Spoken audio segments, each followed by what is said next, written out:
So there's this bloke, he has a podcast with some friends, up and down the history of the show called Doctor Who they go, zip, zip, zip, zip, comparing stories and getting into scrapes. And one day he thinks, what's the point of having a podcast if you don't get to talk about your favourite story? So off he goes to the archive to watch The Evil of the Daleks. But he can't find Evil anywhere. No one's got a copy of it, not even Phil Morris or anybody wasting time in Melbourne. Evil of the Daleks literally doesn't exist. The podcaster panics. He can't bear the thought of a world without the final end of the Daleks. Luckily, back in 1967, someone was watching it the day it went out and recorded the sound off his telly. And somebody else was taking photos of his TV screen every few seconds so he could call them telesnaps and sell them to the people who made the programme. And somebody bought those telesnaps and kept them safe. Somebody else made a film of each of the episodes so the BBC could sell them to other countries who wanted to show the story. And one of those films turned up 20 years later. And then someone says, we could draw our own pictures, and they only go and make a cartoon and synchronise it to the audio that was recorded off the telly. And somebody says, let's get those telesnaps and synchronise those to the audio off the telly too. And all of a sudden, Evil of the Daleks isn't missing after all. There's a CD of the soundtrack. There's a DVD with the single episode that was found, alongside some other orphaned episodes that were also found.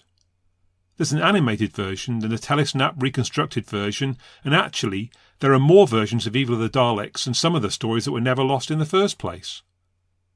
So anyway, the bloke manages to make his podcast about Evil of the Daleks without ever having seen Evil of the Daleks. This is called the Missing Episodes Paradox. Google it.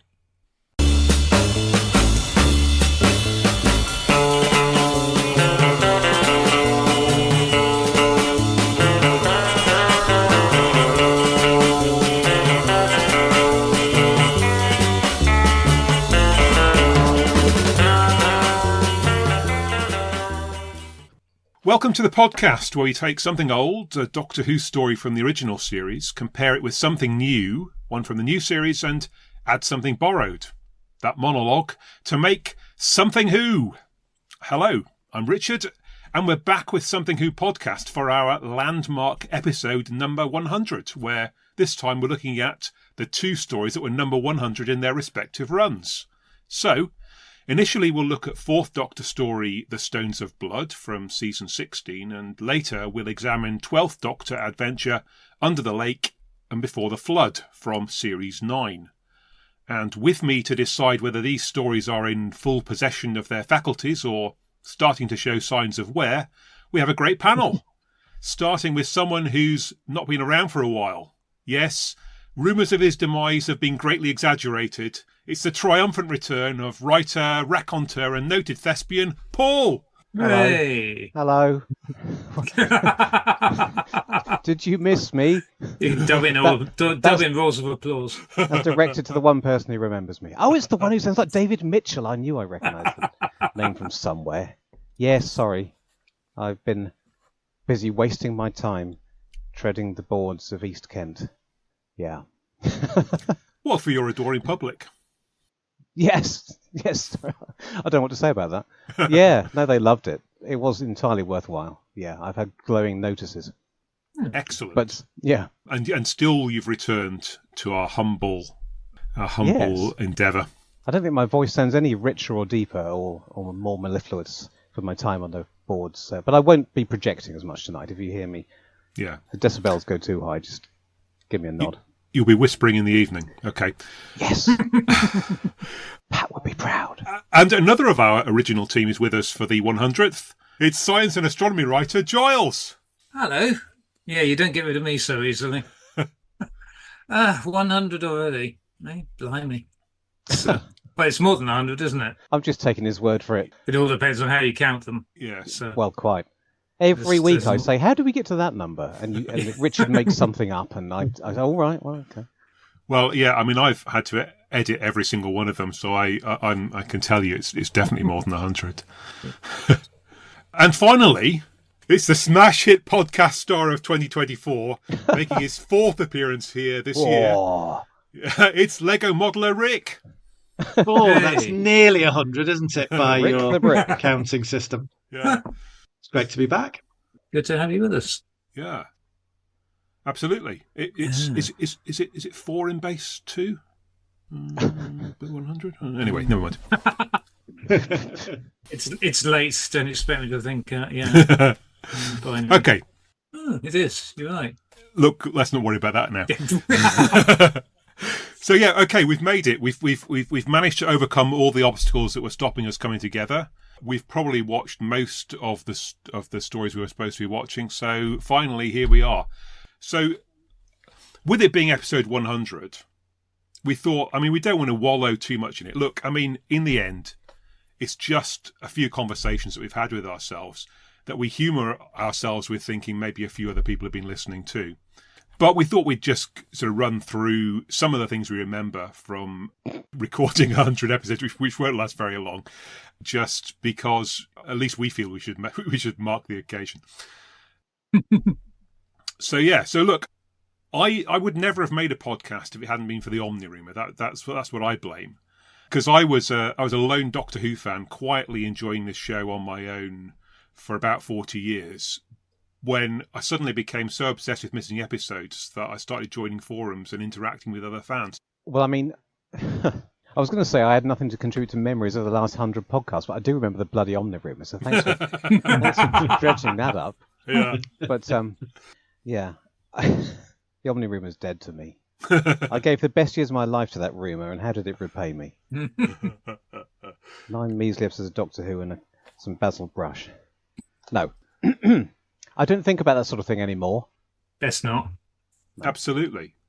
So, Paul and Giles, I guess I met you on Gallifrey Base, and then we were sort of in a private forum, and finally in real life. And after I'd had a sort of initial go out on the Grumpcast podcast, Yeah, I thought I would like to set something up of my own. And so the three of us plus Simon started a podcast called 13 Cast, talking about the adventures of the 13th Doctor.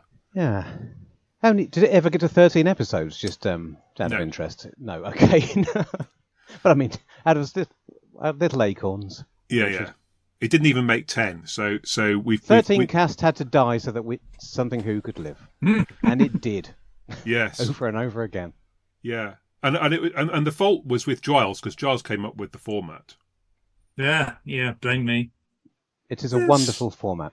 It's so simple, it's brilliant. Well, it's A bit like some of the podcasts.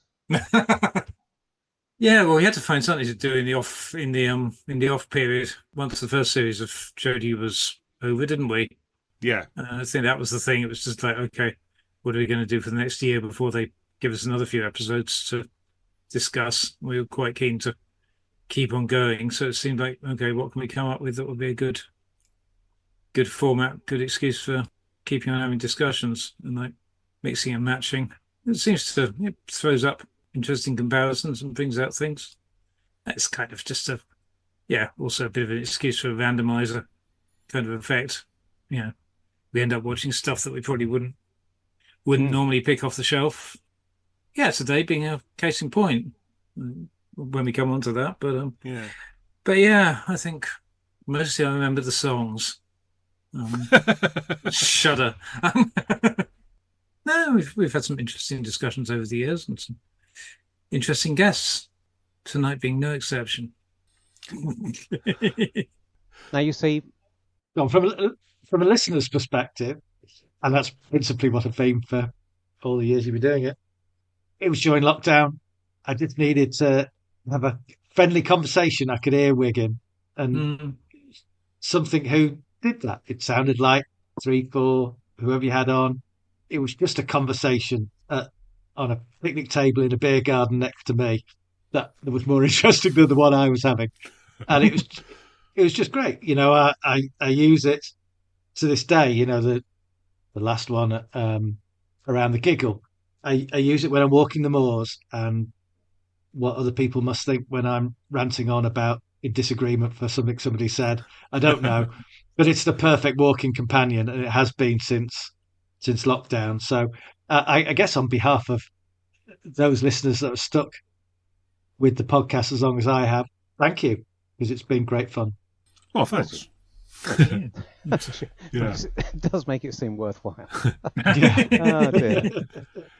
I mean, I feel like similarly, I suppose. So two things happen as a result of running this podcast. Well, three things. I might come to the third. The two things really are, number one, that every month or so, I actually sit down and watch Doctor Who. And I think, as you all know by now, it's not a thing that I tend to do naturally these days. So it's nice. That's a nice thing that I sit down and watch some stories and enjoy them mostly. And the second thing is that we have a conversation together, as you were saying, Rick.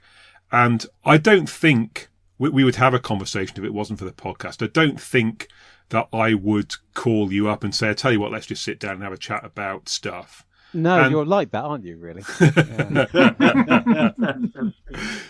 So it gives us an excuse, a reason to start chatting, and the basis for the discussion as it starts out is Doctor Who, and then we run through a bunch of other things that we talk about along the way. So I think it's good from that point of view. I mean, the third thing is then I've got to edit the bloody thing, but I mean that's just one of those things, and if it wasn't for my fastidiousness, it probably wouldn't take me nearly as long. But anyway, there we go. Or if we could be slightly more professional and keep on topic and not say things that are unbroadcastable. So I'm sure we don't. Why start now? I mean, my main memory really is just generally how I don't. This is going to sound wrong.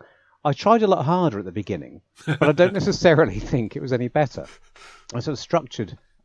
I always do the research, but I used to structure my thoughts about what I was going to say and in what order, and try and make little arguments out of it. And then the problem was trying to get that in, because that doesn't lend itself naturally to a conversation. So you'd end up losing bits that you were quite pleased with, or trampling over somebody else, or whatever. And I just gradually realised that it was more fun to make some bullet points. If you do your research or homework, as Giles calls it, fairly late in the day, then it's fresh in your mind, and things just pop up.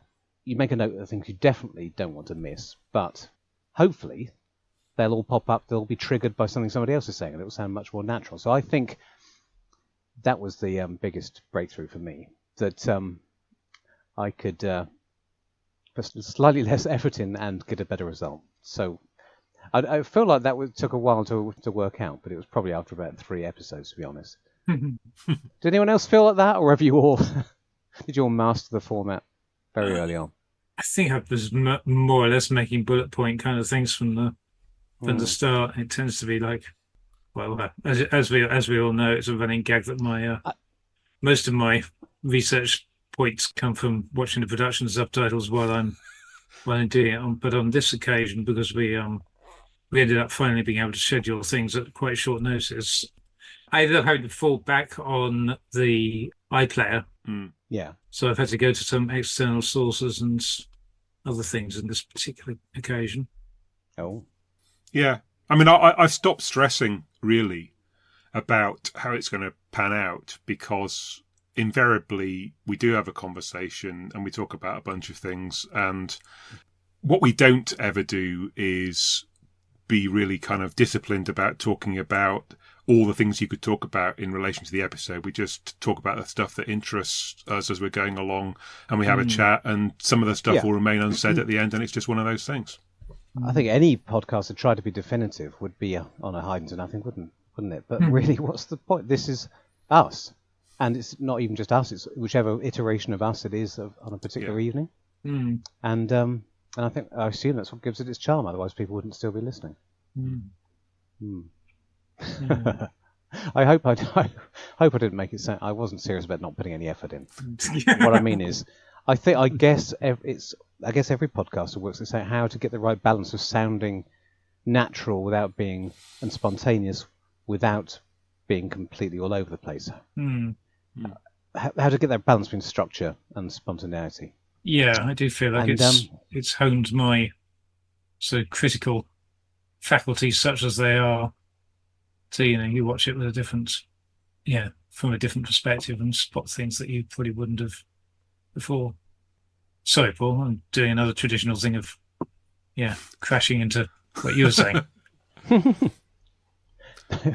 No, no. If you hadn't said that and it had just sat in the ether, I would have assumed nobody understood, let alone agreed with me, and I've been very sad. So thank you.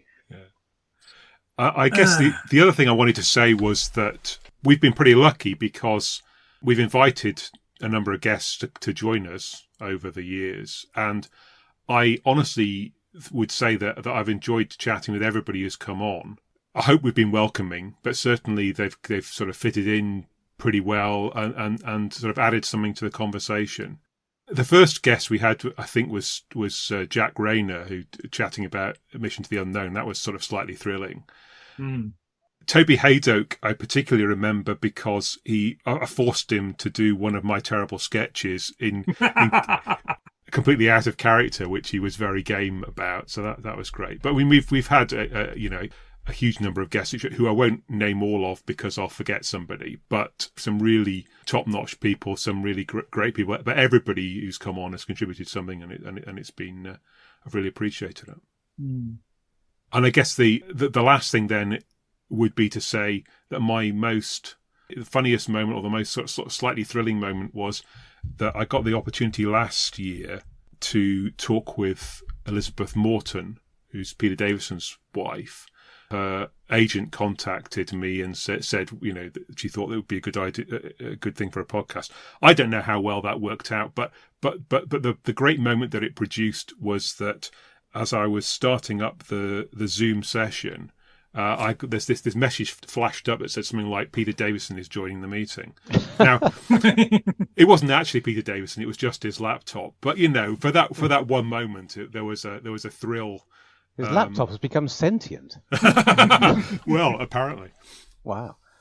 Okay, I'll Pete. There's a couple of moments I remember laughing so hard I couldn't stop myself. Unfortunately, the only one that immediately springs to mind is when we were doing one of our countdown to the synchronization clap. For some reason we had to redo it. I think it made it onto the value-added material after the closing credits, but for some reason and everything in Richard's study simultaneously collapsed. Yes, I remember that. In sync with us, and it just sounds. I can't remember exactly what happened, but it sounds like this perfect combination of 1950s goon show sound effects of an explosion or something. I've tried to think of an anecdote, any kind of anecdote, but nothing. I appear to just wipe these from my mind as soon as I've finished. The only thing I can remember relates to somebody else. So I'm going to throw, in the interest of saying anything, I'm going to throw Gavin under the bus. Does anyone remember the Delta and the Bannermen evening? Yes. I felt for him afterwards. He confided that he'd been so looking forward to slating Delta and Bannermen, to ripping at a new one. And he had all these amazing insults and prepared, and then one by one, the rest of us all, because he went last, one by one, we all were saying, yeah, we quite liked Delta and Bannermen. And apparently his heart sank as he realised his comedy. He lost confidence in his comedy gold, and it probably wasn't us. It was probably Gary Gillett being there, but poor Gav. Anyone? So on the other hand, he got his own back on us during the gunfighters. He did. And we got our own back on the world with our rendition of the Ballad of the Last Transcendent. Yeah, he did indeed. Okay, is that all right? Yeah. Good little bit. Don't want to overstay our welcome on that topic. And thanks, Rick, for your comment. That was really nice. Unbelievably, yes, it's how I feel. Well, I definitely found doing it was a sanity saver, certainly during lockdown. It was a great thing to be able to do, just to actually have an excuse to get online with a bunch of friends and chat about nonsense and I hadn't thought about that. There's nothing I've somehow completely wiped from my mind how one's life completely changed for 6 months. Yes, yeah. Well, I think we all have sort of done that just out of mental self-defense, probably. So, yeah, and I found it really difficult. We did do Zoom meetings for the guys who went down the pub on a Monday. Yeah. And the structure of the Monday in the past had been we play football together and we then go down to the pub, and then we all started falling apart physically, and it just bypassed that and we went to the pub. But we would get sort of 6 or 7 of us on a Zoom call, and there was no structure to it at all. It didn't flow like it did in the pub, where there might be a couple of conversations going on in parallel, and I just needed something that was like that, even if I wasn't actually doing the talking. I needed something I could chip into that gave me that feel that the world was still normal and I was still going to have those conversations at some point. And there were 2 or 3 podcasts, but this at the fore of it really that captured that essence. And it was just a sanity check. And you talk about, Paul, honing your craft on the podcast, but I think the point you make is becoming as natural as possible just sells it. It's not pushing it or trying to sound like you're a scripted radio show. It's just let it flow. And something who did that relatively early on. Yeah. I think it was realizing that people would not so much put up with that as that it might, people actually like it was the breakthrough. Yes. Yeah. If I've misread your feelings, people, for the last few years, I apologise. You should have been more firm. Look, if people are still listening now, they've got absolutely no excuse, have they? Yes, absolutely. They deserve everything they get. 5 years on. Okay, well, look, let's talk about Stones of Blood, which was written by David Fisher, directed by Darrell Blake, so that was the only one that he directed, in the Key to Time season. And, I mean, my opening gambit here, I guess, is that, well, look, inevitably, I watched this when it went out. Look, I don't remember it. I watched it in the last week. I did not remember it. I watched it in 1978. I read the Target book. I'm certain I read the Target book. I don't remember that either. Good God. I mean, to be honest, I knew what Stones of Blood was about because I've read 2 or 3 synopses of it along the years. And the title gives you a few clues. Well, exactly. I mean, it's not that any of it came as a surprise to me. It's not that the thrust of it came as, but I just thought I do not remember any of this. So that was quite nice actually in a way. I got to watch a new Doctor Who essentially with Tom Baker in it. So yeah, brilliant. I quite enjoyed that aspect of it. Yeah, I watched it at the time. My memories from that sort of age, as we've just established, are mostly more vivid moments. I'm surprised I don't have any memories for this because there are some quite vivid bits, but I'm surprised. Considering I remember an image of the Fendal with the glowing skull. You'd have thought that when Shirin Taylor's when the mother from Dragonfire puts her hand on the stone and she gets skeleton eyes, you'd think I'd remember that. So I don't know why I don't, but I don't. I've read the book. I haven't read the version 2 book by David Fisher, indeed. So I'm looking forward to that when I find the time. Giles? I'm gobsmacked because this is absolutely etched into it's a quite nice synchronicity that this happens to come up on the 100th episode, but because this is absolutely my lodestone of, if that's the right terminology, of Doctor Who. I think it's probably one of the stories that made me a fan. I don't remember all that much of the spaceship stuff, but I remember all of the stuff with Yogri and the campers in the hand, and all of that is seared into my soul, and it's been such a comfort story. I wouldn't say it's the best ever Doctor Who, but it's been such a comfort story that I've come back to again and again over the years. And if I'm feeling a bit down and I want to watch some comfort Doctor Who, it's probably going to be this or Android Tatara, to be honest.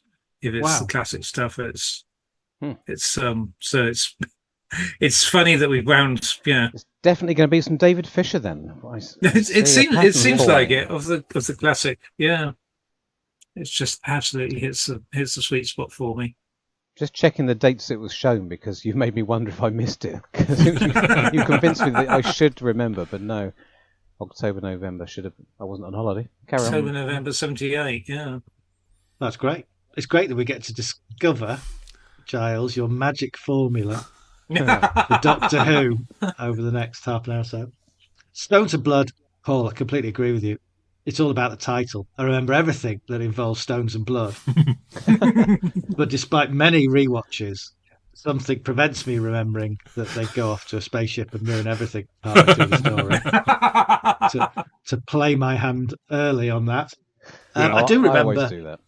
I do remember the DVD box set for Key to Time being the most money I think I've spent on Doctor Who Oh media. God, that one. It seemed to fly up in price, and there was rumours it was never ever going to be re-released ever again.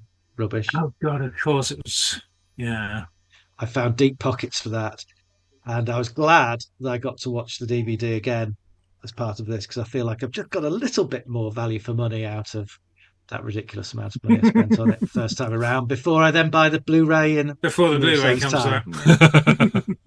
I wish I had watched the DVD because the I don't know if this is just me or my internet connection, but the version I play looks shocking. Oh, it is shocking. It was Yeah, it's low absolutely resolution. awful. Literally, what I mean, not just a bad. It's low res. Like Yeah, it's about something half the wrong. resolution, wasn't it? Or something? Okay. Yeah. Well, that's a bit poor. Okay. Good. Yeah. I mean, good.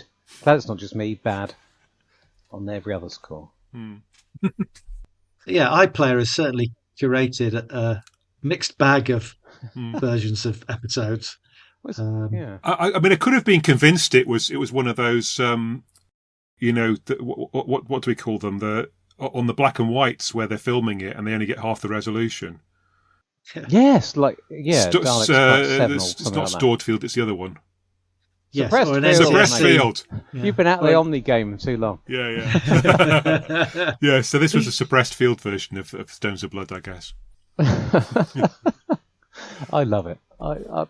What a great joke. Joke for a tiny handful of people who are all the people that matter in the world. It's a shame it took me 3 minutes to get there. One thing I forget about it, Mm-hmm. so as Rick said, he forgets that it all goes, in his opinion, tits up.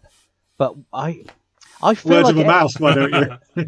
I just made them more vulgar. I'm not as erudite as the rest of you. The one I feel like everybody always talks about it as a game of two halves. That it has 2 episodes of Stones and 2 episodes Right. on the spaceship, and people say halfway through.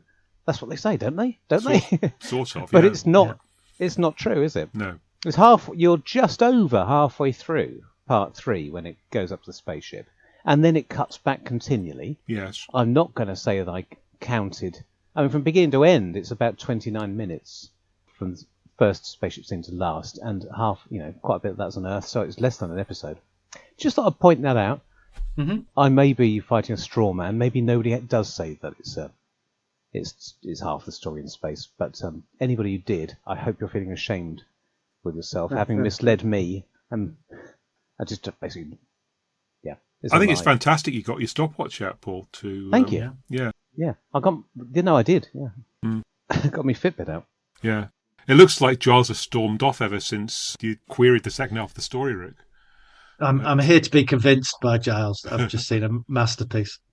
So, I mean, I guess that is the most notable thing about this. It starts like one of those trad stories, like one of those things that pops up occasionally in the Williams era where you think, oh, it's doing a Hinchcliffe. They haven't, if you're that way inclined, you think, oh, good. It looks more like Hinchcliffe. We're safe, none of that comedy.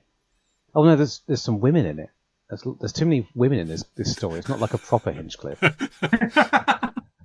But then, yeah, I mean, okay, it's 2.5 episodes before it decides to do something different. But really, I got the impression by the end of part 2, it's burnt through as much plot as you'd get in at least 3 episodes of a normal story. I wouldn't say a complete story in 2, but it's cut all the fat. And I just wondered if it was just David Fisher's own instincts. Did he think the story didn't have that much mileage on Earth? Was he excited by his twist at the end? Did he think did he think the character De Vries, is that his name? Yes. Yeah. Didn't have enough mileage to go there because he gets offed very quickly, and he might be the villain throughout in a different version of this. It's interesting. Was he just showing off, trying to show that he had plenty of ideas? This might be the only time I write a Doctor Who, so I'm going to stick it all in this one. Just wondering. It's kind of like a Hinchcliffe 4 and 2, isn't it? But munched exactly. up a bit. Yeah. It is, and as we've established that it's what have we established mathematically? 67.5% of the way through that it switches. That is about the same as a 4 and 2, isn't it? It's very fresh in my mind, having recently, by which I mean 2 years ago, written my Big Finish audio novel, where I tried to synthesise the feel of a Hinchcliffe 6-parter. And it's odd to see somebody do that in a 4-parter. But, as I say, we've seen this plenty of times. And we can't even look back on Bob Holmes and say he would have been more disciplined. I mean, Pyramids of Mars, the classic gothic nasty things prowling after you story, runs out of steam after 3 episodes and he takes it somewhere different. I personally, but Rick will tell us different, I personally think that the spaceship stuff is a lot more fun than the stupid succession of puzzles at the end of the Pyramids. What would it feel like if it just stuck to its guns, like something like Fendal? But I remember when we discussed Fendal, a lot of us thought it was a bit slow and didn't really fill its time. So, I can see why Mr. Fisher might have thought. Well, as I understand it, sorry, don't know. Go for it. Cut across anyone. I was just going to say, and I've got some guest input here. All right. So, I suspect that this was like hardwired. The idea of the 2 settings and the juxtaposition of the stone circle and the spaceship was hardwired into it, because to my surprise, I discovered while doing a bit of brief reading up about David Fisher's background and stuff that he had pitched something quite similar to this to David Whittaker in 1963 when Doctor Who first started. Wow. Good God above. And he's bided his time. He'd worked the long game. He'd thought, well, if I make friends with Anthony Reid when we work together on... What did they work together on? This Man Craig, apparently. They do a few episodes of Troubleshooters. Shout out to Jim Sheridan, the world's foremost troubleshooters expert. And a whole load of episodes of Crown Court. Then maybe Anthony Reid will become the script editor on Doctor Who. And I'll get a chance to pitch my idea again. So I emailed our friend Simon Guerrier about this. And so I said, do you know anything about this? And he got back to me with some interesting information. So if you've got a moment, I'll just quickly trot it out from what he emailed me earlier. Exactly, yeah. So on 8th of February 1964, John Giles, who was then in the drama department, wrote a report on an original children's serial proposed by Fisher called The Face of Fire. Donald Wilson thought it might be worth sending on to David Whittaker as a potential Doctor Who story. And we know from David's response on 20th of February that the story was set in the 20th century and involved some kind of machine hidden under the Wessex Downs. So it seems to be the same kind of sci-fi archaeology mix as Stones of Blood. On 8th of March, David Whittaker wrote to Fisher declining the idea but asking if he had anything else. And then on 20, Fisher immediately came back with a storyline called The Whirlpools of Time. And by that point, David Whittaker had to decline because all slots had been taken up until the end of the year. Fisher eventually chased it up with Dennis Spooner, who finally turned it down. What did the Whirlpool of Time involve?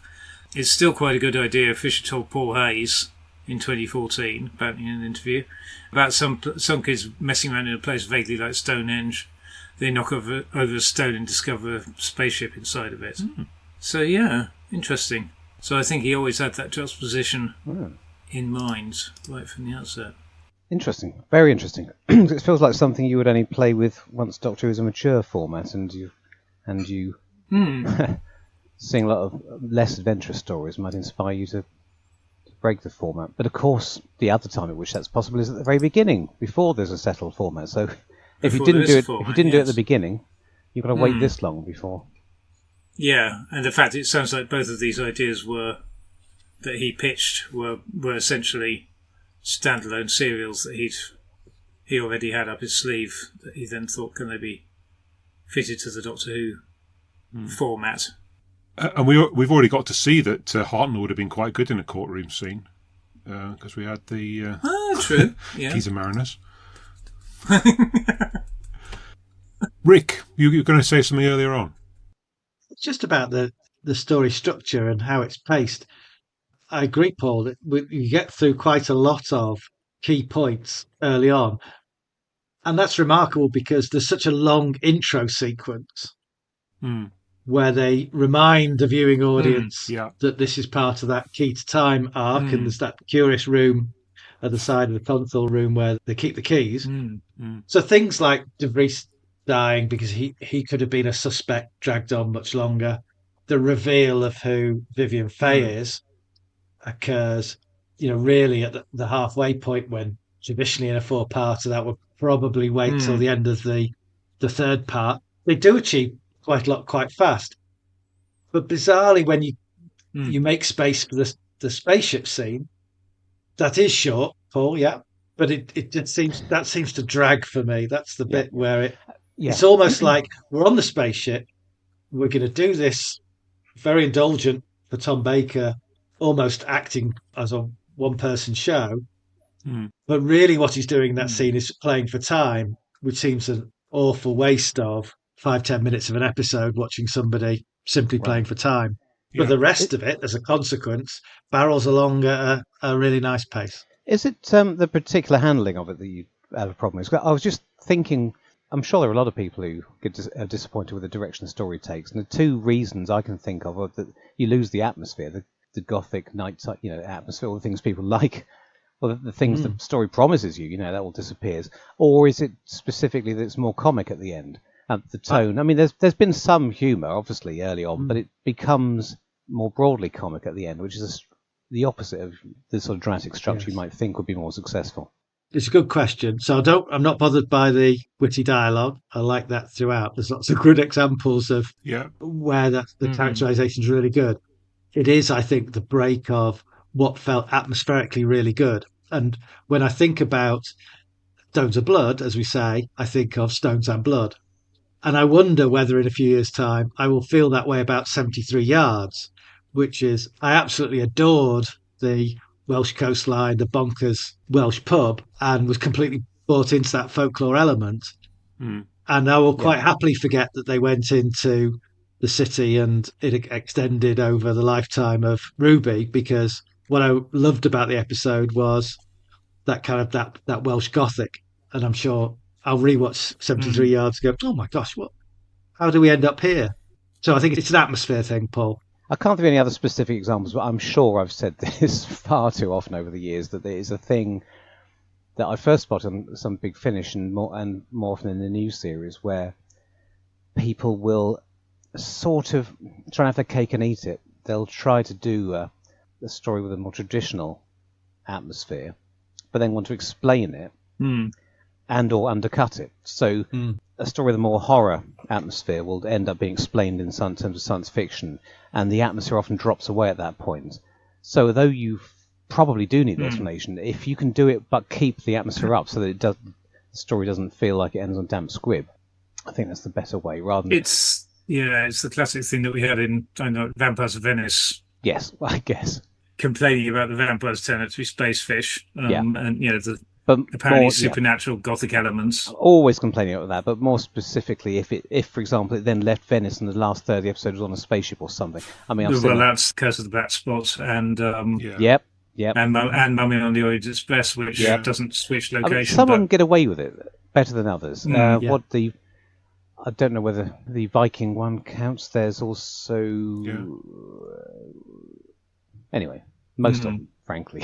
I see. For me, this always holds up because, at least to my mind, it keeps up the tension of because you keep cutting back to the Stones and the Amelia with the portal thing. And the single most horrific thing happens in those late episodes. While the Doctor's fanning around on the spaceship, poor Sheridan Taylor. I don't know why I know her name. Coronation Street's Mike Baldwin's girlfriend, Sheridan Taylor. Oh, really? Okay. It's a horrible fate. She was everywhere in the late 80s. In two things. By everything, I mean in two things. See, I knew that the thing happens with the campers in Stones of Blood, but I'd imagined it would have happened at the start. It sort of feels like the sort of thing that always happens in Doctor Who at the start of a story. As a sort of, I mean, I can see why it wouldn't, because you don't want to give away that the stones are going to move. But nonetheless, like camper in Fendar, inside the walker in Fendar. Yeah, indeed. So it was a bit of a surprise to me to discover that it was, as you say, halfway through episode 3. I'm always moaning about reveals being done at the wrong point. I don't think I ever watch anything nowadays without thinking, if you put that just slightly sooner or slightly later. I feel that the reveal of the stone is about 2 minutes early. It doesn't really matter because we see it when it comes to kill De Vries. Yes. Yeah. If the doctor arrived and saw the devastation and said the body's a drain of blood and so on, and then found the silicon and everything, you've got a bit of mystery. Yeah. That's what I was thinking. Ultimately, it doesn't matter because it then comes in to get him about a minute after that, so it doesn't delay. But even so, it's It's slightly... funny. It is thrown away that moment that it just appears outside the door and you just get it lumbers into view briefly. Yeah. If we were doing the perfect movie version of it, then it's slightly bungled. Yeah. I wonder. Apparently, they cut quite a lot from that scene. I believe. Who would have been head of series and serials at the time, or head of drama? McDonald, was it? But whoever would have, apparently apparently some stuff got cut with De Vries and Martha. Oh yeah. Freaking out more and more and getting more and more terrified about their fate, their ensuing fate. There's a couple of deleted scenes in the DVD. Okay. There. Okay. I wouldn't say that it's the two of them getting more hysterical, but there's a lot more chat around bizarrely escaping to Plymouth as an idea, an escape route, which didn't feel like it added anything to the. You're trying to suggest it wasn't cut because it's too horrific, but because it's too awful. It was too ridiculous and tedious. What's that reminding me of? That line reminds me of something other. But I can't remember what it is. So that's an interesting point. So essentially, Boscawen, there is a stone circle called Boscawen that's right next to Land's End in Cornwall. But the problem is, I know what that Penwith Peninsula looks like, and it didn't look anything like the Rollright Stones in Oxfordshire. And so really? When suddenly Romana's being pushed towards the sea at the end of episode 1, I thought, well, where's the sea come from? Because we're right in it, as far as I can see, we're right in the middle of the English countryside. It's somewhere like Oxfordshire that's sort of 50 miles from the sea, rather than somewhere like Boscawen that's maybe sort of 2 or 3 miles from the sea. You do get a mention of Damnonium, which, if you know your Roman provinces, puts you in the extreme southwest.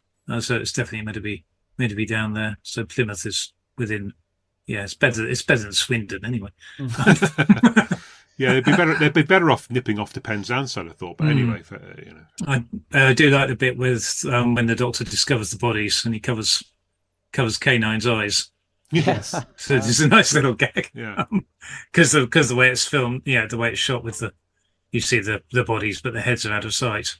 It's quite, leaves it to the imagination quite nice. A couple of things on that. They do seem to get the banter right with K9. There's that bit about him always wanted to be a bloodhound. Yes. Which made me chuckle. It's lovely because the way K9 just keeps on going negative, and then cuts across when Tom starts to talk. It's going negative. I think the other thing is the sheer horror of De Vries and Martha and their bodies, and the camper scene as well. We're led to believe that the horror of the 70s was the domain of Philip Hinchcliffe. But the truth is, Graham Williams' era is responsible for those two scenes. We talked about essentially at the end of Fendal in the crypt, the guy asking to be shot. Yeah. There's the suicide leap start to the Sunmakers. Yeah. I think it's more shocking, frankly, in that Graham Williams era. And some of that's because of the juxtaposition I'm trying to say that, to the contrast with the fact that generally it's setting a wittier tone. It doesn't fail to shock those two scenes in Stones of Blood. Yeah. I was very impressed with the writing overall. And most of the examples you gave were from the previous year when Bob Holmes was still in charge. So there was a bit, that you could blame him for part of that. But David Fisher really seems to understand the brief. It is that nice mixture, more elevated humour, but still, I don't know the scares, but he also seems like a natural for Doctor. The world building makes sense. The economic there's a tiny little bit. While we're on the subject of the Ogre, I always call him Ogre. When they finally get around to explaining about their home planet, and they talk about the I forget what it is. The stones. You can imagine the stones rumbling through the protein marshes, soaking up the hemoglobin or whatever it is. It's very Holmesy. It almost makes them seem plausible, which you wouldn't think was possible. But then there's plenty of real, I won't say science, real history being sprinkled in. I mean, part of the reason it gets on a great clip is it's very efficient, like Bob would have written. He's sprinkling made-up exposition to tell our story alongside real stuff about stones and druids. Yes. And it's all done with a great lightness of touch. And it sounds accurate as far as I'm concerned. It feels like he's actually checked this and isn't just talking about his arse. Yeah, even if it sometimes gets a bit just layman. 180,000 marks per second. Yes. It did catch out a bit. Yeah, he's definitely immersed in his topic but manages to scatter it. Yeah. Spread it lightly, but very lightly. But it just adds depth to it. And in the areas where it's not entirely original, and you can sort of, he's doing routines that have been done before, like the portraits are set up there. The fact that they're missing, and we hear the three portraits that would reveal that this Vivian Fay is the same person, that they're missing means that we get them described to us. Yes. And I think, and that allows the mystery to unfold more gradually, which is very, very clever. It's the opposite of Evil of the Daleks, isn't it? We don't think there's anything suspicious about them being missing, but we get them described, and then we know they're all women, and that can sit in the back of our mind, and then doesn't that happen in Hand of the Baskervilles? Oh, really? Oh, so he's nicked it directly from there. Well, whatever. I know it's only just occurred to me, but I think doesn't Stapleton hide the portrait of? So spoilers. 100 plus year old book, 120 year old book. But yeah, I don't know. Doesn't the portrait get hidden because it would reveal the? I'm imagining that. So look, test my understanding here. So we've got De Vries and Martha. And they are so are they cosplaying druids? Are they actually druids? And De Vries knows that about the Doctor, and the Doctor tries on 3 or 4 occasions to find out how that's happened, and he deliberately refuses to tell him. And then by the time, and then we can't find out because he's dead. I don't know. I mean, it sort of it feels like there's maybe something more to that, but we don't get into it because the story moves on a little Fair bit. point. Are you going to make me eat my words? No. I'm just interested to see if anyone had kind of understood that better than I had, because it felt a slightly loose end, but maybe it isn't. There's I only half watch these things because I'm a busy man and I have ADHD. But there's this feeling that the Raven is spying on all the goings on and reporting back to De Vries, isn't it? Oh, yes. Is that just nonsense? Is that just something that is put there for a bit of atmosphere? But it isn't actually a magic raven that whispers in this character. Not that I'm because aware of. if we don't get an answer either way, so it's the best one I've got, that it really is a magic raven, and that's how he knows, because it flies back and tells him. Well, who knows what Cessair can get up to with her slipping to the key to time. But we also don't know how much Cessair knows and how Vivian knows how soon, because there's never a point at which at which. This is why we need to read the novelisation. This is your point, Richard. De Vries and Martha are druids. They're not very good druids, and they clearly can't act very well independently of instruction. I thought you were saying you couldn't act very well, which is something that passed in my mind at times. I was up and down on it, but Aaron. Yes. I wasn't entirely convinced. I am now. Take it down to that. But I think at the point where they've played their hand, they failed in sacrificing the Doctor, their usefulness in the grand scheme of things has gone, and they pay the price in a magnificent style. Who would win in a druid off between this lot and the ones from K9 and Company? I know they're not druids, but they are. They're the same thing, aren't they? Yes, yeah. Yes. There's less talk about Market Gardens here, so I think even though there's only 2 of them... It gives them the edge. I would give them this. They scarper under extraordinary circumstances. There's lots of them, and they see a bike in the distance. Yes. And this is a bike that's not even being ridden. So there we have Amelia thinking, oh my gosh, I can hear the Doctor in trouble I've got a bike with me. How do I get quickly to the stone circle? I'll run alongside the bike. And that's still enough to get a whole group of hardcore druids to escape into the night. They're just not very good at being druids, are they? No, it's well, I mean, Martha. In fairness, Martha's the voice for a lot of them having doubts about the idea of doing a sacrifice. Yeah. She Yeah, just likes being so we've out never in the done this fresh air at before. night. Yes, yeah. Well, it's typical. They're obviously druids of the sort of 60s hippie type of like alternative culture. They're not part of any great ancient lineage. They're just people who do like to faff around a bit. We're lucky they get their clothes on. I was interested where David Fisher might have picked up his ideas for Stones of Blood from. And as serendipity dictates, BBC Sounds is currently running The 12 Maidens, a 6-part radio drama from 1971. Right. Stars Martin Jarvis, only known for his appearances in Doctor Who. Yeah. Never heard of him.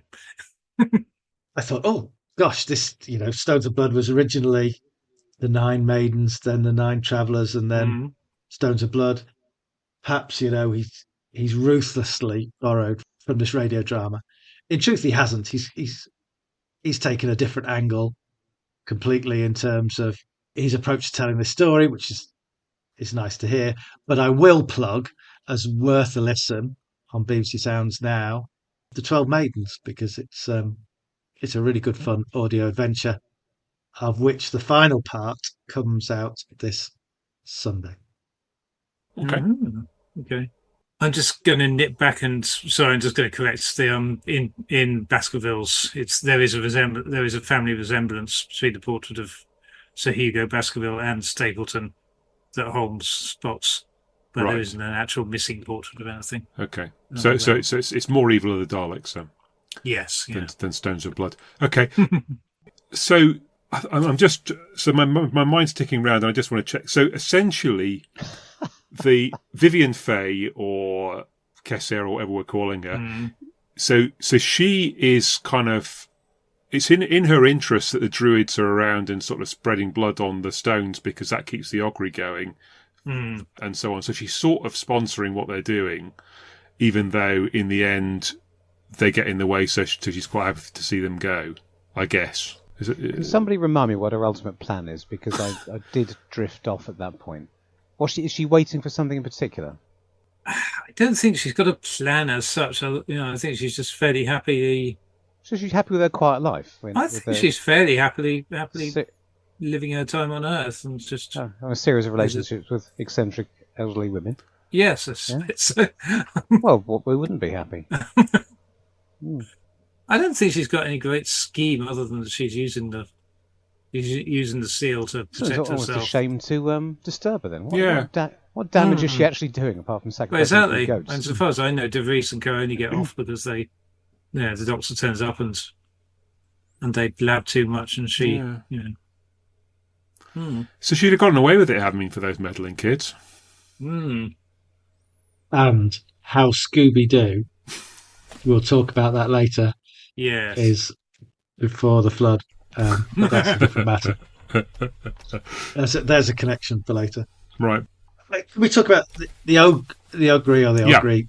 They could have been woefully depicted as, shuffling bricks with a man or a woman inside. I really like them. Again, I think they look visually different from things we've seen on Doctor Who. I like the way they glow.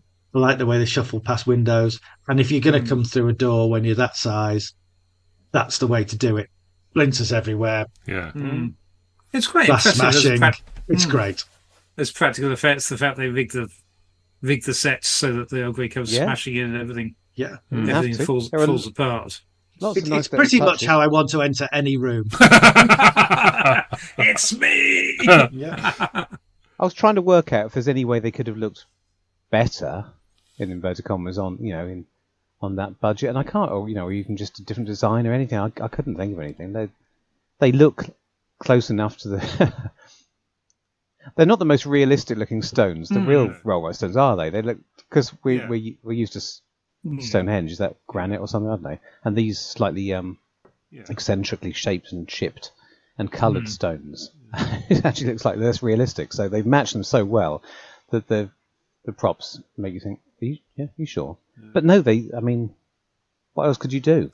Well, it's ironic. I think they set up their own. They set up their own fake stone circle in the middle of the actual rollback stones, which are not, do look different. And all the ones that look like that are. I think they bought some other fake ones that look like, because certainly the altar stone and things like that they bought with them. I didn't find it distracting. They look fine when they're not moving. I believed it. There's a point at which I thought there were two that were identical, but it was only for a split second, and I wondered if my mind was playing tricks on me, like they come out of a mould. But apparently the original idea might have been like walking stone monsters or stones that had an actor inside that shuffled along. Well, I'm sure they'd do that I'm sure they would articulate them if they did it now, and it is. And I like the weirdness that they just slide along. I believe Matt Irving had the idea. Well, let's put them on a trolley and pull them along instead. They use the same. They must use the same trolley for K9 in one shot. Yeah, actually. Well, there's a point where K9 flies off the screen. Yeah, he's going so fast. In fact, they were racing them when they weren't filming. Can I tell you a marvellous and weird fact that I learned from the Complete History? So hopefully it's correct. But apparently, because they decided to have the ogre as props rather than costumes, the money they saved on 2 actors was they then wrote in the camper scene. Oh, there we go. They had an extra budget for a couple of actors. So apparently, considering that's the most memorable scene in the entire thing. Yeah. It is oddly apparently placed. It's a late edition and completely by accident. It is oddly placed. I kept thinking, is this right? They just... Is it there to explain to get them away from Professor Rumford for a bit so that we don't... So we can have so it doesn't spend an entire episode and a half cowering from them. Yeah. But, yeah. I mean, the thing with the Ogre is that, a few years later you get those horrible trees in the Mark of the Rani, and it could have been as bad as that, but it definitely isn't. No, I think just generally all round, the Ogre looked great. The spaceship and the depiction of hyperspace looks really great as well. It just completely sells it to me. And if you want that contrast of the shiny spaceship interior, they gave us shiny spaceship interior. So it was a really well designed show. People used to moan about how bad and cheap the Graham Williams stories looked, and it's just so unfair, and how the production standards have apparently gone through the floor. I mean, when they arrived in that spaceship, I noticed they dubbed on footsteps when they first walk off through the ship, and then I noticed there was an echo which stayed present. I mean, the echo is not difficult, but I can think of a dozen stories where they wouldn't have even thought of something as simple as that. And the footsteps reminds me of the great expense they went to dub in footsteps in the original TV Hitchhiker's Guide to the Galaxy. Alan J.W. Bell, comedy director, but wanted it to seem real, didn't want it to sound like a wooden floor. And here Darryl Blake has another go at the same point. So it swings and roundabouts. It may not feel very realistic because there are 2 humorous, camp, sparkly robots on it, but also it does. Little things that you don't notice sell the illusion. Oh, it made me wonder if Douglas Adams got the idea for Sharda from this ship. It does feel very similar, opening the doors and finding old monsters in cupboards. And it seems a bit confused as to whether they're prisoners or police, but maybe that's a mismatch between the script and the props they actually used. Did anyone notice that? It's not important. Yeah, I know what you mean. So. Should we talk about Beatrix Lehman and yeah, Amelia Rumford? I mean, we've sort of mentioned her once or twice, but I mean, she's such a large presence, I suppose, in the story. I mean, as I think one of you mentioned, she gets off to a slightly shaky start with the huge exposition that she's asked to do, but beyond that, she's then it's a character kind of a piece, and she's definitely the biggest character in it. It's exhilarating watching getting through these long speeches and wondering how many of the pauses are acting choices. And how many are well, this is the thing I'm trying to work out with how much of it is a bit, versus. But it's not a criticism. It's fabulous and so good to see different sort of character. I mean, she's not Amelia Ducat from the Seeds of Doom, but it's similar, and that's just a cameo. Whereas here we get a character who's very different from what we'd normally expect, and sustained over the course of the entire story. Did Tom like her or the character? Do we know, or both, or did he enjoy playing off somebody different? I feel like I feel like this is something people talk about. I think he and her and John Leeson got on like a. Or am I getting confused with the idea that he wanted an old woman for a companion? Am I getting confused? That does ring a bell as well. I'm not sure, but I get the impression he certainly enjoyed it, whether it was because of the character. But that's the thing that she does become I like the fact she becomes an honorary companion for this, and we can pair her off with K9, and they can hold their own in a lot of scenes without. They can hold down the other side of the plot while the Doctor and Romana are on the spaceship. I love that stuff at the start of episode 3 where they go from running away from the Augury to her going. I think it's our duty to science to have to capture this thing, and she wheels her truncheon. And she also fixes that device of the Doctor's as well, with just a little bit of instruction from K9, which I don't believe for 1 minute, but it was lovely to see. She dab handed a soldering iron. It's sort of reminiscent of Earthshock, isn't it? And Beryl Reid. Anyway, go on. I wonder how deep into her cover Vivian Fay has gone as an archaeologist, because I mean, is she trying to be the best archaeologist in the world because she knows this, because she's lived through it? So is she going to just is that what their ultimate end game is, to show off and when she discovers things that she put there 4,000 years ago? I don't know. I know she's a real archaeologist because she walks in with those red and white striped poles that you always see, and she doesn't seem to know what to do with them, but the props department gave her them, and that's all that matters. So we've got a second strong female character. I mean, she's the opposite of a scenery chewer. I mean, she's obviously saving that for later. She seems like a sort of bit part player for the first 2 episodes, and then slowly emerges as being more significant as time goes on. She ramps up. Go on. She ramps up the sort of sinister edge to her performance. Must be very gradually, because I didn't notice it at the beginning. No. I didn't think, good God, woman, everyone's going to know you're the villain playing like that. But by the time we got into, when is it revealed? Well, part 2? Yes, because part 2 cliffhanger is her banishing Romana to hyperspace. So it must be midway through part 2 I started to notice scenes would occasionally end with sly looks and pointed delivery from her, and I was thinking, in any other story that would be too early to give it away, but of course we're in this story, which is going like the clappers. It isn't. Apparently Honor Blackman was they tapped her to play Vivian. Supposedly she looked at the script and turned it down because she felt that Beatrice Lehman would be having all the fun. Well, and that's right. Yeah. She was just saving herself for Terror of the Verboys, wasn't she? She knew that a better script would come along. I was trying to avoid taking a cheap pot shot of that, but it's we were all thinking it. Oh, God. Yet again, you've escalated my comments, Paul, from genuine love for Terror of the Verboys, and you've turned it down. Oh, sorry, I was imposing my own cynicism on it. I'm sorry. If we're talking about strong female characters, there's Romana there as well. Yeah, very true. One of the original Yorkshire companions, yeah. Yes, wearing a flat cap. Yeah. Posh old Romana. True, good point, yeah. Nail on her Yorkshire. The best Romana, I always feel. I don't know.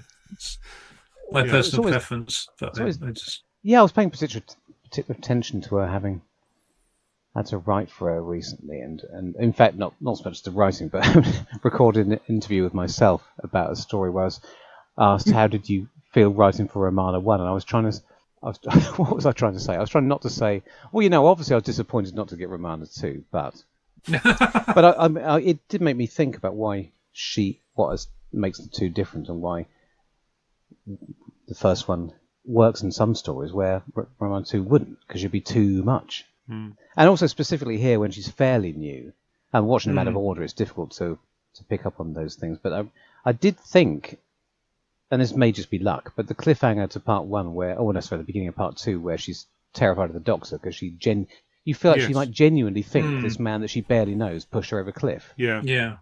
It probably wouldn't work later on when they're more comfortable with each other. So that helps to sell it. One thing that slightly taints Stones of Blood for me, is the poor cliffhangers. So, Stuck in Hyperspace is the cliffhanger for episode 3. Romana vanishing into thin air is okay, I suppose, as the end of episode 2. The end of episode 1, Tom Baker refuses apparently to be shown as the Doctor pushing Romana over a cliff edge. I thought that was interesting. Romana, slightly in confused fashion, goes over a cliff edge. Yeah. It's not reprised in any way at the start of part 2, which is unusual for Doctor Who. But in terms of is Romana 1 better than Romana 2? I don't think Romana 2 would have gone over a cliff edge and still kept her flat cap on. I think it's a little bit Dragonfire, but they kind of pull it off. Go on. I think it's the resolution of that cliffhanger, or the way it plays out with the bad back projection and CSO in episode 2 more than I quite like episode 1, but maybe again that's like me being a bit of a folklore, folklore nut anyway. The fact that Doctor doesn't appear because there's this thing called being pixie led, like being taken astray from the path by tempting voice. I assumed it was a choice. I think it worked much better that way. Well, exactly, and it being David Fisher clearly knew his folklore and stuff as well. But I think with regards to Romana's hat, I think what it basically comes down to is what Lalla Ward always said, that she couldn't pull off. She wasn't as elegant as Mary Jane, couldn't pull off these fancy outfits the way that Mary did. It's interesting that she's wearing the high heels. She's done some research on Earth fashion. Yeah. And her absolute conviction that people on Earth wear high heels trumps what had hitherto seemed to be some quite good common sense when it came to clothing. But I mean, there's a really nice moment early on, very early on. She comes out the TARDIS and tests, and they are doing a good. Their double actors working very well. I mean, as characters, getting on with the job. She tests the specific density of the ground just by digging her high heel into the mud, and I thought that just a single little moment. It's very. I always feel good she's for the more, character. She's more like cooler. It's like it's all kind of screwball. Both of the both of the relationships between the Doctor and the Romanas, but with her, it feels more Catherine Hepburn, and Romana 2 feels more Audrey Hepburn. Don't know whether that's. I guess you're right. I mean, I suppose one aspect of that is that when she does go back to the TARDIS to change her shoes, it's inconceivable that she could wear different shoes with that outfit. So she just changes the whole thing. So the only other thing I spotted, and this is not really apropos of anything, but I wanted to point it out, she gets a rather good joke early on. I don't know if it's Vivian. Is it Vivian who says I used to be a brown owl, or maybe Professor Rumford? I used to be a brown owl. She says, really? And that could work for Leela. I thought that, which is interesting. I don't know if that sort of sense of humour was in the air. Have people who've just been working or watching the last series, but of course. It works for these two characters who are completely different, but it's just a fish out of water joke. It's not an intelligence joke, which is interesting. I don't know if Romana gets many of those moments. Of course, that's the sort of thing you can only really do on Earth, isn't it? You can do the same joke if she arrived in an alien culture, which we didn't understand. Yes, then there'd be 3 triangulation points. Sorry, I'm overthinking this. Yeah, because with Android Tara, I suppose I was just thinking about this earlier, that he does, he obviously can't scatter quite as much lore and just like realistic sounding detail into Android Tara when it comes to that, because it's a made up society. Yeah, you don't have this. Well, have we done that yet? Yes. Yeah. But I mean, yes, but also his world building is on point as well with the. Oh, it is. Yes, completely selling the idea of a society where androids are as common as toasters. So I think in terms of Giles making the comment that this was the greatest Doctor Who story ever. No, I didn't say that. It's just my. Sorry, I'm turning one of my Comfort It's just Who? one of my favourites. It's Yes. just like it's Comfort I'm- Doctor Who. One of I think the I'm being most enjoyable. persuaded that it has a real style to it. I think the characters are well done. The humour is spread quite evenly. The actions are spread quite evenly. It's probably the best K9 story to me in many respects. K9 has something useful to do without being the dominant fixer of situations. So I like it from that point of view. Love the gothic style and folklore style of the Stones of Blood bit. But I think we haven't quite been sold on the motives of Vivian Fay and all of this. And that's possibly for me when it gets to the spaceship and we're trying to find out what she's really trying to do here. That's where the story just slightly spoils for me. But I'm really, really keen to stress I enjoyed every other aspect of the story. If anyone cares, I don't think it's perfect. I think it's a lot of fun. Very few of the stories in this are, if you want something really structured incredibly tight with not a single loose end, or then that's not what you're going to get. But you do get it's an era with a lot of brio and a lot of fun. It's not even my favourite story this year. I saw a poll on Facebook just today on some random forum saying, "What's your favourite season 16 story?" And this was winning by a mile. But obviously, it's the Reboss Operation. Yes, that's very good too. Yeah. Oh, that was an easier sell than I was expecting. But yeah, I mean, when I agree with Giles's Comfort Who analogy. If you just want fun, I don't mean undemanding fun, intelligent fun, then this would be high up on the list. It's kind of a bit Columbo in the end, in that we all know who it is and what needs to happen, but in the end, the Doctor just sort of bullies everyone into the end result that he wants to happen.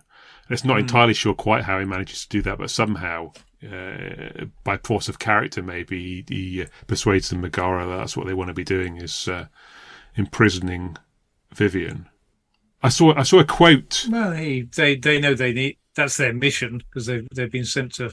Yeah, they're on their way to Diplos to do it. It's just they're just curiously uninterested, really, aren't they? In the yeah, well, they're very stupid, clever machines. Is it bad programming? It's Moffat before its time. Yeah. Really? It's also very Hitchhiker, isn't it? That whole bit stuff at the end. I mean, where are we in terms of Hitchhikers? Has it been broadcast yet? There's a couple of things, but it wouldn't have been in time for. No, there's a couple of things that felt hitchhikery, but then I persuaded myself that Douglas Adams, other than the Pirate Planet, was nowhere near. The only one I made a note, and it's not very convincing, but there's an AI joke, not AI, but the story about the people who built a computer to take over their justice system, and it found them in contempt of court and blew up the galaxy. It sounds like that was it. I think that was precisely the thing that I thought sounded a bit Douglas Adamsy.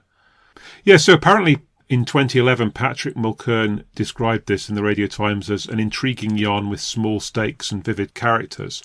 And it does seem to be, I mean, apart from the fact that the Doctor is on the point of death and Romana in several occasions, it doesn't feel like this is one that's going to end the galaxy or whatever. But actually, I mean, I'm sort of sick, particularly with the new series, of everything having to be such huge stakes. You haven't got to convince me, mate. Like the Flux or something like that. Sometimes it just being the Doctor and Romana that are in trouble is enough. Yeah, I agree. Yeah, it occurs to me, of course, looking at having looked at David Fisher's CV, the fact he'd done quite a lot of Crown Court. Yeah, is also strangely apposite. So I wonder whether that's part of the inspiration for let's do some legal procedural stuff in the. Yeah, did he bring the wig with him? Set him. Hitchhikers was March 78. Right. Okay. This was October, so it's late enough for it to be in the zeitgeist, I think. Yeah, and we've already had Douglas Adams a couple of stories ago, so he's in there, he's in the ambit, isn't he? Yeah. Well done. What else have we got? Anything before we give this one over and start looking at the other? I think there's a couple of things I might come back to in connections, but said my piece in terms of Stones of Blood on its own. And yes, I think maybe this will give me the impetus I needed to read the late David Fisher's own novelisation of this. Did he do both in the end? Stones He of Blood did- he first did, as an yes. audio, which they Yeah. then belatedly turned into a book, and Mm. maybe Android as well. Yeah, both of them. Terrific. Yeah. Ah. Two things. Yep. One from my notes. Apparently, Fisher based Vivian Fay on one of his aunts, All right. who he hated as a child, and used to think up, and used to gleefully imagine ways of dispatching them, which all sounds very, very dull. So turning into a pillar of stone might be. And the thing that we haven't actually talked about, which probably was also related to this, is the infamous birthday cake Yeah. scene, Oh God. which given that we're celebrating a significant milestone. So I was under the impression it existed. Am I wrong about this? And having not been able to watch the DVD. Apparently it wasn't filmed.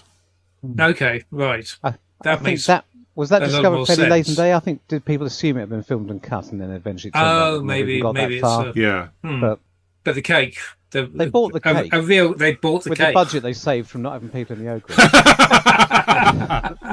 Yeah. Exactly. Yeah. Her from Dragonfire and the cake. And, There's a slightly confused because I mean it is the 100th story, but so far as I can tell, the cake was because it was also the 15th anniversary. yes, yeah. Apparently, it was that first, and then somewhere figured out it was the 100th story. But apparently, so the whole thing was going to be. So the reason that the original reason for Dolores going and knocking on the door and a reminder saying you can't come in, apparently because she was changing. But apparently that was because she was preparing a surprise birthday party Got you. in the limbo room place with which would have then had a table laid out with balloons and whatever and this cake apparently. Yeah. Do we even have the script for this? Was it written by Fisher or Reed, or was it going to be ad-libbed by Tom I'm Baker? not sure whether it was definitely scripted because the weird, again according to the complete history, the very, very odd reasons that Williams gave for turning it down. So apparently he didn't like the idea of the Doctor celebrating his birthday because he felt like that raised icky questions of where baby Time Lords came from. Sorry, that's worse than JNT. Yeah. Okay. And apparently he didn't want to show the Doctor eating because that would suggest that he went to the toilet. Yeah. Oh, right. So he never I wish watched you hadn't Day of told the me Daleks. And I'm having read that, I'm thinking, really? And I'm just thinking, is this some kind of misreported thing where he just made up some excuses because he thought it was a naff? He thought it was a naff idea. I think Anthony Reid and David Fisher cakey wakey in the conjured it up between them. I think Reid and Fisher conjured it up, and then Williams nixed it. Does he think the Doctor's an action man? No, not just genitals, but no anus either. I mean, I just don't, this is mental. I don't think I can carry on now. I think I'm only reporting what I read. And on that bombshell, Yeah.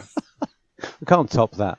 I was delighted to see at one point them bring out a tartan thermos flask. 'Cause for me, that's the most 70s thing imaginable. I'm sure my mother had one exactly the same. So we'll end this discussion here, and we'll be back next time with the other half.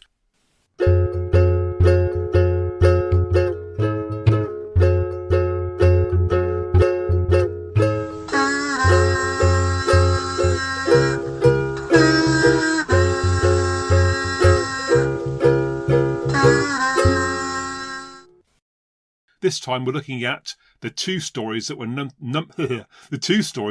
100 in their respective runs. And another of our original team is with us for the 100th. It's science. I wish I could speak. It's science and astronomy writer Giles. And finally, it's the smash hit podcast. I wish I could speak. It's the smash hit podcast star of 2024. I tried to think of a funny anecdote, and the only one I can think. No, I can't think of any funny anecdotes. Forget I said anything. No, cut that one out. Okay. Do you want to have a quick? Yes, please. Yes. Okay. Unlike the Doctor, I wee. Yes. So I'm going to prove that.